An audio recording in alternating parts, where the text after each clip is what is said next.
Денеска е ден на голема одлука која треба да ја донесат Советот на општина Ѓорче Петров, а ќе има далекосежни последици за жителите на општина Ѓорче Петров, за жителите на општина Карпош, а со тоа и за цело Скопје.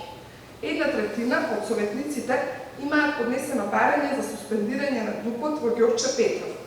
ДУП кој предвидува 240.000 метри квадратни стамбен простор или 4.000 нови станови или 10.000 нови жители, што ќе биде демографска урбанистичка катастрофа.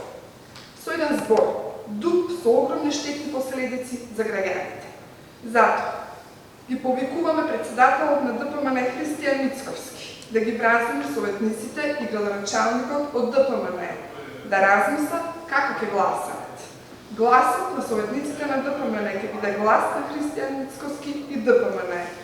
Денеска ќе видиме што ќе одлучат.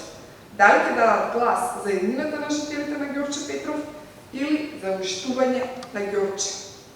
Воедно ги повикувам и Павле Трајанов и Стефче Акимовски, преку членовите на Советот од редовите на Демократскиот сојуз и ГРОМ да го спречат урбаниот холокауст во Ѓорче Петров. Благодарам.